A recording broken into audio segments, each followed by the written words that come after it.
Donald Trump has attacked the Ukrainian President Volodymyr Zelensky, calling him a terrible leader and a dictator without elections. It comes in response to Zelensky's comments earlier today, saying that Trump was trapped in a disinformation bubble after he suggested it was Ukraine that started the war with Russia. Here are Zelensky's words voiced by a translator.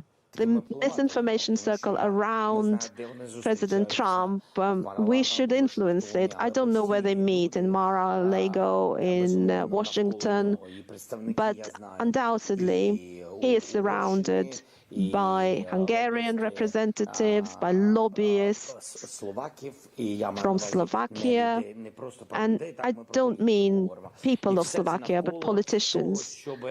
And this is all concerning everything that they're doing to make sure Ukraine is weak.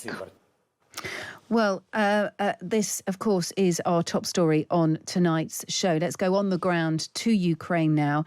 Caolan Robertson is a reporter in Kyiv. Caolan, good evening to you. Good evening. Thank you so much for having me. Look, thanks for being with us again. One forgets, as we indulge in this row between President Zelensky and Donald Trump, mostly brought about by Donald Trump, I should add, that there are real people on the ground in Ukraine, still in the middle of a war, and trying to work out where they stand in this tit for tat. I know you've been speaking to Ukrainians today. Just give me a flavour of what they've been telling you. Do they back their president? Is he as unpopular as Donald Trump has us believe? The approval ratings for Zelensky are probably about to go through the roof, because I've spoken to a huge number of people in Ukraine in the last few hours to get their response to specifically the allegations that Zelensky is a dictator. This includes a friend of mine, Harry, who delivers drones to the front very, very frequently. I went to Pokrovsk with him, which is in the Donbass, a city under fire very often. And the people fighting, the men fighting on the front lines there, have said that they're pretty much over with the US, that Ukraine can't rely on the US anymore, and it's actually ignited their support for Zelensky more than ever. Zelensky's approval ratings are around, or were around, the same as Trump's. And after this, they have basically gone through the roof. I mean, this has united Ukraine in a lot of different ways. You know, people had issues with Zelensky in this country, the way that he's managed the war in some ways. A lot of people have lost family members, a lot of people have lost friends, and they're annoyed at the world, they're annoyed at whoever's in charge. But this has completely drawn a line through all of that. And here in Kyiv as well, a lot of my friends that I've just spoken to in the last few hours basically have just said, and these are Ukrainians from all different backgrounds, that now Europe is Ukraine's last defense, that the US has basically been written off. And it's a shame, because there was such a strong pro-American sentiment in this country before Trump made these comments. America has essentially lost one of its biggest, best allies. This is the largest country in Europe. It's one of the most mineral-rich countries in Europe. And America has essentially just lost that, and they're isolating themselves. And this is the equivalent in the 1930s and 1940s of the US president turning around and saying, you know what, we're not going to help Britain, we're not going to help France, the Nazis can do whatever they like. And that is the feeling on the ground here. It's far more pro-Zelensky now than it was before. And actually, for Trump, and this is what a friend of mine spoke about today, a girl called Yulia, Trump, to not criticize Putin for being a dictator, to criticize Zelensky, who was democratically elected in this country, is absolutely insane. Yeah. People in Ukraine voted for Zelensky, and they know what they voted for. And this has just come out of nowhere. It's shocked this country, actually. You can really feel it. Yeah, well, I'm sure it's also worried a few people. People on the front line may be saying, we don't need America, we're going to disown them. But the fact is, Ukraine cannot continue fighting this war without America's help. Now, we've had words from Donald Trump. This hasn't resulted in him taking away any military aid yet, although we know that that's going to happen and European nations have to stand up. But someone like Keir Starmer, our Prime Minister, said actually the US need to provide a security guarantee. They need to provide a backstop. They need to provide air cover. There are certain resources, are there not, Caolan, that the US provide in the war ongoing at the moment that no other nation does. And so this puts Ukraine in a really tricky position. There are capabilities offered by the United States that no other country does, or at the moment, I understand, can offer.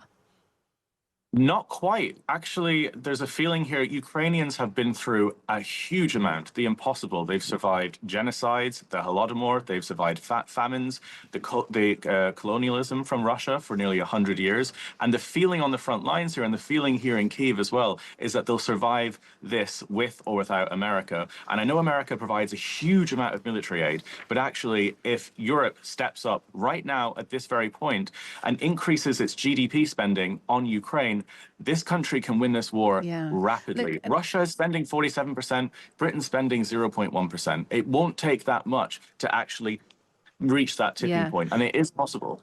But obviously finding the money is something else. We know Denmark's upped their defence spending. They've added 5.5 billion euros onto it today. That takes them over 3%. There is no doubt that European nations are looking incredibly closely at increasing their commitment, but that will take time. And obviously the money has to be found from somewhere. Is there any concern? So, I mean, look, speaking to people on the front line, of course, they are going to be behind Zelensky. They are going to be behind continuing to fight, because many will argue they are in the fight already. If they denounce the fight and they denounce Trump and they show or appeared worried about what is going on, then they might as well pack up and go home. They are no longer justifying their existence there. But for ordinary people on the ground in Ukraine, I just wonder what the appetite for this war to continue is, and does that outweigh the appetite for peace?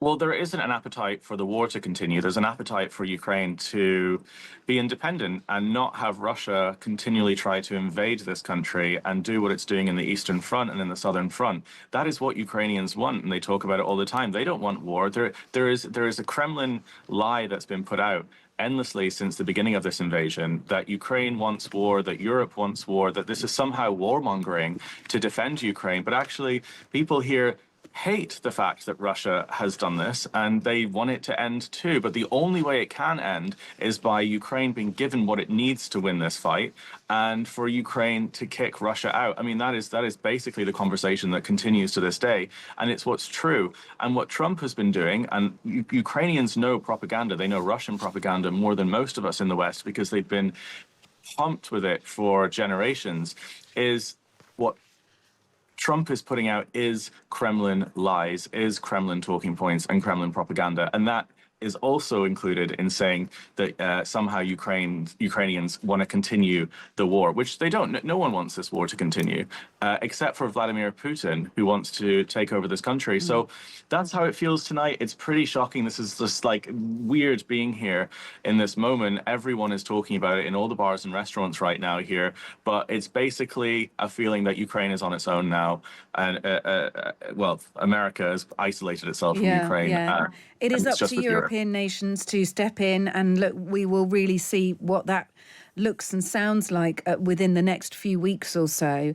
I presume that most Ukrainians don't want an election right now, but I'm interested in those who maybe do, who are maybe capitalising on the words of Donald Trump. Is there a section of political class there? Are there dissenting voices who will now feel that they can amplify their calls for an election based on what Donald Trump's had to say? I've looked for people like that for 2 years traveling across this country. I've actively been looking because it's interesting for people that are disgruntled with Zelensky and what their different reasons are, but none of them have called for an election and think that it would be even conceivable for there to be an election during wartime. That doesn't happen during any war ever, probably in the history of humanity, of human conflict. In World War II, Britain didn't hold elections, and in most wars, they don't, because it causes massive political insecurity at a time where government is already stretched, again, fighting a war. So it would be ludicrous and insane for an election to take place. People here voted for Zelensky. A lot of people didn't vote for Zelensky, but they're happy to hold off that judgment until this war is over and they can make a decision at the ballot box. Again, when the war is over, that is a universal thing that I have been told, from the front lines to the major cities in Ukraine. I haven't heard a single person in any background say that we should have elections in this country, even if they have issues with Zelensky.